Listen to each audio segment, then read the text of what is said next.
Hi, everyone, and welcome to the Recruit webinar series, Hiring Top Talent for Teams, Part 1. My name is Kimberly Buck Gough, and I am one of the co-founders of Recruit, and I'm excited to spend some time talking about how do we really prepare for hiring, what are some key things that we really need to do, and this is all about setting you up for hiring the right person. Our next part in the series will be about the how-to, really getting into how do you interview well, data-driven decisions, as well as really keeping your employees engaged. But first, we're just going to talk a little bit about the setup. Before I get started, I just want to share a little bit about Recruit. If you are not familiar with us, we've been around since 2015. Myself and my business partner, Morgan Strahan, started the company. And previously to starting the firm, we actually were recruiters in the financial services industry for just about 10 years. So we have a passion for this industry. We really want to make a big impact on bringing in great people.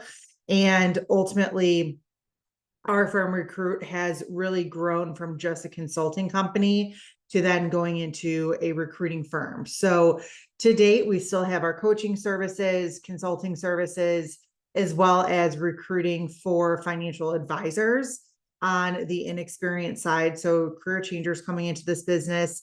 And then we also have our other recruiting side where we are focused on helping advisory teams, specific firms that are looking to hire top talent, CFPs, CFAs, really on the staff and employee side. So we have more of the independent contractor side and then the staff and employee side. So that's a little bit about us. And we are, we work all across North America. And, if you ever need any help, please feel free to reach out. Here's just our super team, just to give you an idea of who is on Team Recruit. And, we would consider ourselves a boutique firm, but very highly skilled in the art of recruiting. And that's just a little about us. So moving on, let's talk a little bit more about, what are some of the challenges that you face whenever you're looking to recruit or to grow your team.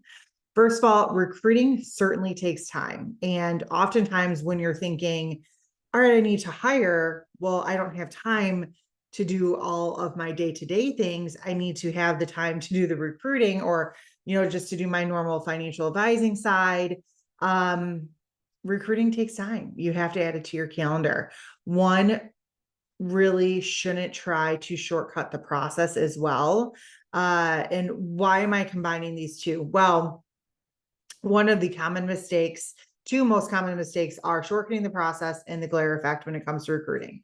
We will definitely get into more of that in part 2, but just to give you an idea, you want to set out a process that's going to work for your schedule and for your calendar, but to be able to effectively look at multiple candidates and taking them through the same exact steps. It's going to help you get that data-driven decision. The glare effect, which again, we're going to go into in the next session, but ultimately that's where one feature of somebody really outshines the rest and you're ignoring some of those other maybe things that aren't the best fit.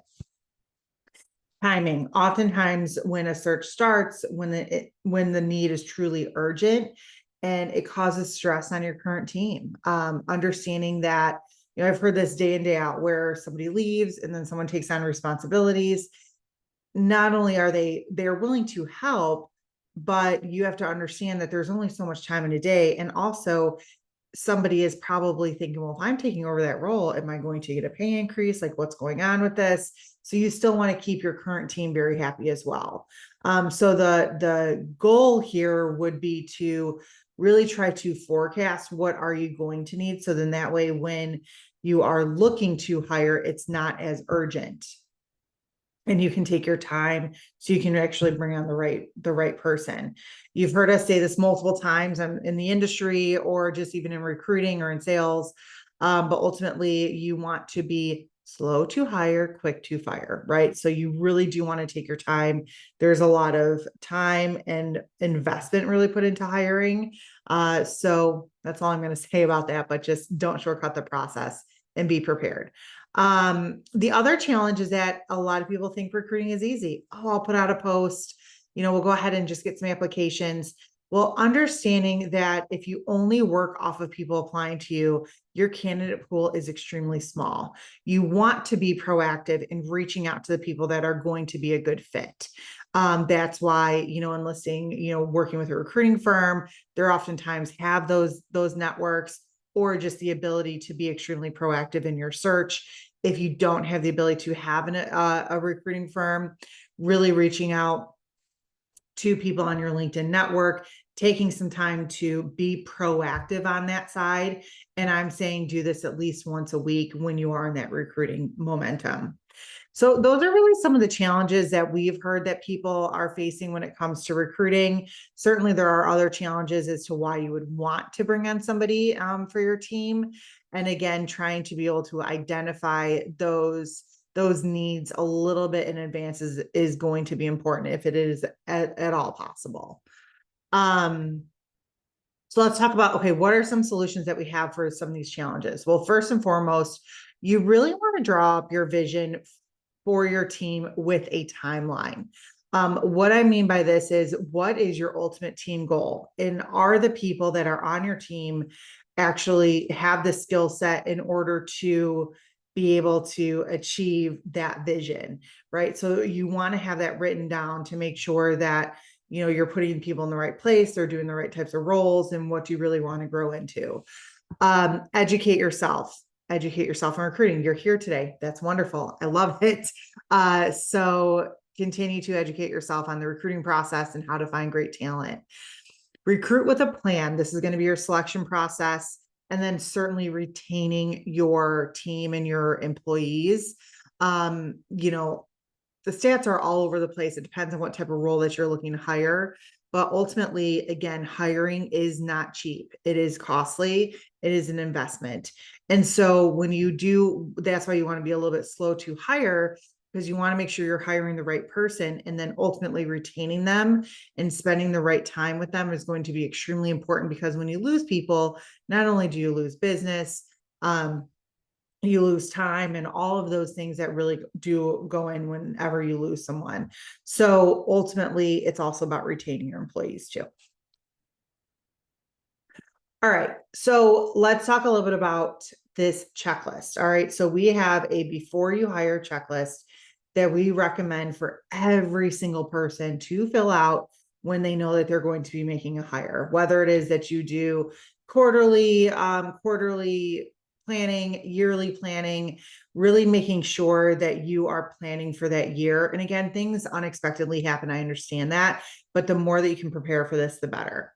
So let's go ahead and dig in. First and foremost, what you want to be able to do is determine the need. Cut.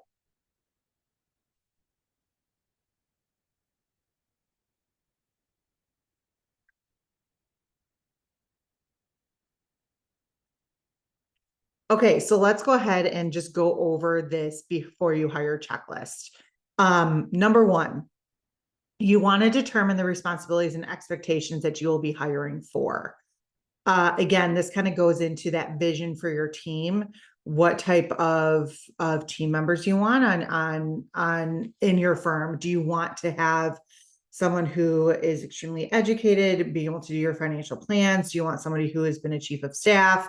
Do you want certain coordinators for your team? Again, you really want to align that vision, ideally with a coach that you're working with. On top of that, then what you're going to do is, for that one specific responsibility, start to describe your ideal candidate. Literally picture it out, write it, and draw it out and saying, this is exactly the type of designations that I want to have. This is the amount of experience. This is the type of person in terms of even personality that's going to be a really great fit for us, things like that. When do you want this person to start, right? Keep in mind that it takes, if you're working with a recruiting firm, it takes on average about 42 days in order to fill a position. That means to get an offer accepted. That doesn't mean that they start. So I would really estimate anywhere from 3 months or so if you're working with a recruiting firm in order to fill this position with the right person, depending on what type of level it is, of course. And that's going to be for, your typical level, not necessarily for your leadership role, because those are going to oftentimes be a little bit more specific on what you're looking for. But again, estimate about 3 months in order to get somebody started if you're working with a recruiting firm. Again, if you're not, I would estimate anywhere from 3 to 5 months. The reason being is you're not spending all of your time on it. You're probably waiting a little bit more for applications to come in. You're having to sift through all these applications and resumes and referrals, hopefully, as you're doing your own business. So it really just depends on the urgency of your hire is ultimately the timeline that you want to have. Also, really establish, is this going to be a virtual role? Is this going to be a hybrid role? Is this going to be an in-office full-time role? Candidates want to know that. They will ask, and you want to be prepared for that. You then also want to write out your job description.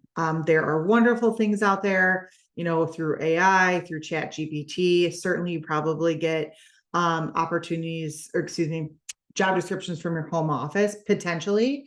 If you do, plug those on into the AI and see if there's any ways that you can go ahead and reformat it, make it a little bit more attractive for the audience that you're trying to bring it in, making sure it is D&I inclusive. There's many things that you can do with that. Use that resource of AI in order to save time. Promise you, it's going to be worth it. And of course, review it and making sure it's how you want it to be done. Write out your employee value proposition. We will get into this in a little bit. This is extremely important. People and candidates specifically are, there's many jobs out there, but ultimately they want to join a team in a firm that aligns with their values, but also gets them excited to work for the company and things like that. So essentially your EVP is going to consist of 7 specific things that we will go through. Research the average salary in your area for that type of role. You can use things such as Glassdoor, such as PayScale, in order to really understand exactly what you need to do. And in terms to attract the talent that you want. Do you want to attract average talent or above average talent? That's all going to tie into the compensation as well as the title. Oftentimes in this industry, I've heard people say, I don't really care about titles. It's fine. Like whatever they want to call themselves. I disagree with that. Let me tell you why. It is still ingrained in a lot of people's heads that, title comes with more responsibility, comes with more pay, and they want to work towards something. If someone's just given everything like a director title, if they just got into this business, what are they going to work towards next, right? You want to give them milestones in order to feel even more success and achievement on their own. And as they're really growing with your team, that can also tie into a little bit of retention as well. I'm also going to tell you to create your budget. We will go through that. Also defining your selection process, again, understanding how much time that you have, but also, what's an ideal selection process, which we will share. Do you have an offer letter typically written out? We personalize every single one of our offer letters here at Recruit.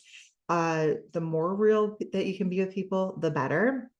And then getting into, do you have an office manual? A lot of times when we're working with someone who's hiring, maybe their first or second employee, this is something that they have not really invested in.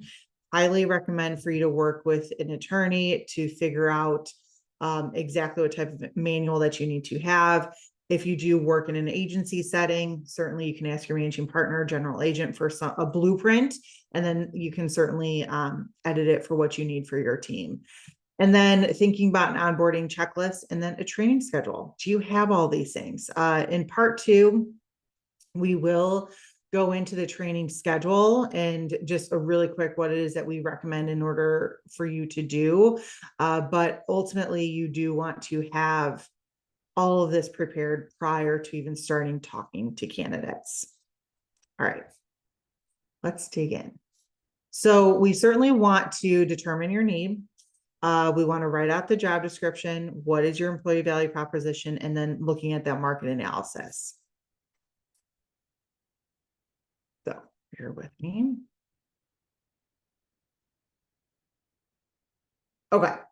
So we have designed a almost like a workbook here for you in order to understand everything that we just went through for the checklist. So you will be able to download this and be able to work on this when you need it. It's a guide to the job description, to your vision a little bit, and then, also ideal candidate. So as we continue to work through this, the employee value proposition is really where I want to spend some time on today. When we're thinking about this, it really has 7 main components, and I'm just going to take you through them. Culture. So really understanding your mission, vision, and values of your firm. Oftentimes this is spread apart, but we're just combining this all into one culture at this point. Essentially these candidates want to understand what type of journey are they going to be on? Where are they going to be spending most of their time with, and the people, and again, the firm and what it is that you stand for. So being able to articulate that extremely well is going to help with attracting great talent. And every single person on your team should really be able to articulate this the same way, especially the ones that would be involved in the interview process. Looking at how exactly you're going to pay this person. Are there going to be bonuses? Are you going to have, profit sharing potentially, any other perks that you offer? Figure this out before, again, you start hiring, but this is all part of your value proposition. What are the career and personal development that you do offer? Oftentimes, if you're working with an agency type system, the home office will offer reimbursements for designations. If you're more independent, are you willing to do that? Ultimately, what's going to help your business in the long run? How are they going to be managed? What are the KPIs? What exactly can they expect in order to do and to feel successful? And understanding what those are, again, prior to making the hire is going to be good. Do you have any DEI policies? What are they? Share them with people. That is extremely important to a lot of candidates. How exactly are you giving back to society? How are you involved? What are you doing? Again, a lot of candidates are very focused on this and just thinking, all right, it's more than just going to work day to day. How are we making an impact on the community around us? So that's going to be something important, certainly, to share. And then finally, the well-being, and thinking about, hey, we have plans. We want you to be good. Perhaps, some of your perks are having a gym membership. Some of it might be, certain times working with a therapist, or if things do happen, what is the plan? So a lot of times, that's going to be important to be able to share. So how exactly do you want to use your EVP? All right. So first you want to create it, put it on a page. You want to update it on your Join Us page. I see so many times I will see firms looking to hire, and, certainly they have pictures of everybody on their team, which is great. I love it. Try to include bios, and then also including, hey, why do you want to join us? What exactly is it about us that's really awesome and a little bit different from everywhere else? Again, making sure that your team can correctly articulate your EVP. This is a really great exercise in order to do with your team on a team building day as well. And then that way, get it printed, put it up, in your office. So that way people can see it often. Promote aspects of your EVP on social media. For example, this is something very simple, but if you are extremely involved in one charity or another, show pictures and of your team going to, volunteer at that specific nonprofit or charity, and, certainly doing some of those things together as well. That's a very easy way. But even things such as if you say that you're more of like a family oriented type of firm, well, that may include, hey, if there's big milestones in your team's lives, do you share that? Big anniversaries, babies, birthdays, whatever it might be. some of those things you got to be able to show so people can see that it's not just you talking about it, you are actually, putting it into action. All right. So certainly you want to write it out with your team. And then let's get into the market analysis. So ultimately, you want to be able to create this comprehensive analysis and do this in order to make sure that you are compensating the correct way. Now, one of the easiest ways that you can do is just go to glassdoor.com. Do a login. This is free, and you can go ahead and do a salary analysis. That's one of the easiest ways that you can do if you don't have a lot of time. If you do have a little bit more time and you really like the analysis side of it, we recommend going through this process. It's about a 9-step process in order to make sure that you are compensating the correct way. And also, quite frankly, I would recommend to do this on your current team. Are you paying your current team what the market value is? People oftentimes leave companies and leave firms because they think that they can get a much better pay increase if they switch to a company or a different company. So why not give increases to your key employees now that understand your business in order to retain them and keep them happy too? So that's a really great exercise in order to really take a look at it. So that's getting into that market analysis side of things. So once you've really done all of this, okay, we're going to then scoot on over to the hiring budget. This is a lot of times a little bit of a aha moment especially for advisors that we work with, and understanding truly how much it costs and how much you have to invest in order to make a hire. So let's go through this. Potentially you want to, again, post your job. So there's job advertising costs. There are recruitment agency fees if you do want to enlist a recruiting fee in a recruitment agency. What are going to be the employee referral bonuses? If somebody refers someone in, do you want to give a referral bonus to them? Does it cost anything to do a background check and screening, assessments and testings? Again, if you're part of an agency system, a lot of times you may have access to an assessment. We recommend to do 2 assessments in your interview process. What that will look like is one is more of a personality assessment, and then the next would be a skills assessment. The skills assessment can be done by, the individual that's looking to hire, so you can create that. But the personality assessment will be something you probably have to pay for unless, your general agent or managing partner would be willing, is okay with you using theirs too. A lot of times they are, but certainly you want to ask. What are the interview expenses?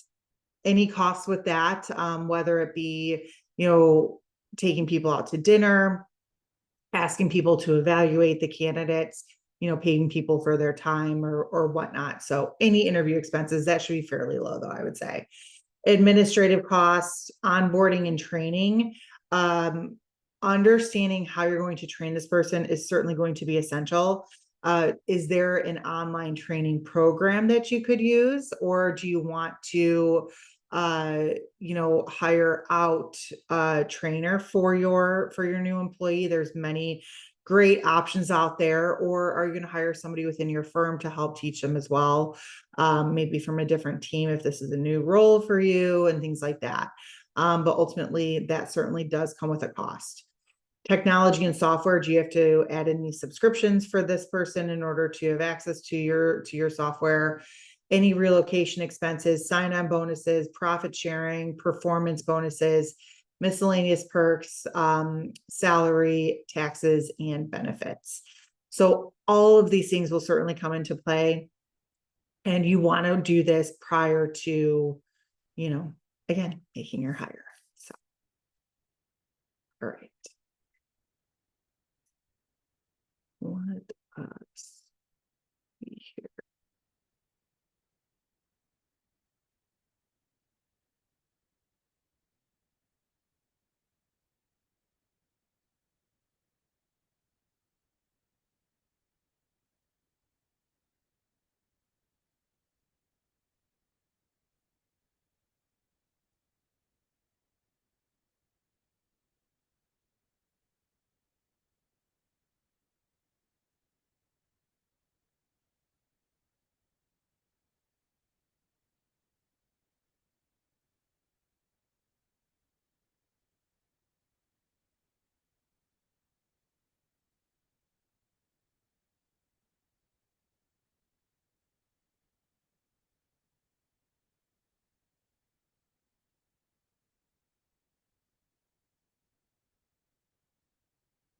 Okay. So now that we've gone through really these 3 steps, let's go ahead and look at essentially what process that we recommend in order to set up in order to really make the best decision for your team. Now, keeping in mind, we are also working with humans. So you are usually going to get the best first impression of anybody. So it's going to be the best form of themselves, right? So keeping in mind, you want to take people through a few sets of interviews, because the more comfortable they get, the more real that you're going to, see them and really see if they're going to be a good fit for you or not. But ultimately, what you want to do is you want to create a 3 to 5 pre-screen questionnaire. This is going to be based upon qualifications of the role. And that might be something from location, licenses, years of experience, things like that. What we recommend, if you're doing this on your own and you do put up a posting, oftentimes you can put up list of these questions, and then that way when they apply they have to answer them, and so you're only spending the time with the people that are qualified for your role. Then once they're qualified, you want to set up a first interview. Now we recommend to do it on Zoom or some sort of video, because you will want to meet with them ideally in person if it's not fully remote. But that first meeting, you just want to get that meeting going pretty quickly, and sometimes trying to organize something in person can be a little bit longer. This is going to be the point we're going to go over the EVP. You're going to ask a specific list of questions, which we'll provide in part 2, and really understanding their goals and their dreams. You want to give them that personality assessment, and then getting it. And once they pass those 2, you want to go ahead and have your second interview. This is going to be ideally with a teammate or someone that does the role, maybe of a different team. And so that way you can get a second opinion on this. And you also want to do your behavioral based interview at this time. Again, we will supply some of those questions that you can ask for that, but ultimately a behavioral interview is going to help you understand how have they acted in the past and predict how they can act in the future. So that's going to be essential to really helping you figure out if this is the right person or not. Then we recommend giving a skills assessment. The third interview is going to be more of that offer stage, ideally having a dinner to really tie them into your culture, and then certainly getting into your onboarding. So we have a lot to go over in part 2. Part 1 was, again, really all about that checklist, setting yourself up, understanding what exactly it is that you want to pay this person, and making sure that you have the right budget for it. I look forward to going over in more detail everything about the interview process in our next session. And please reach out if you have any questions. Thank you so much.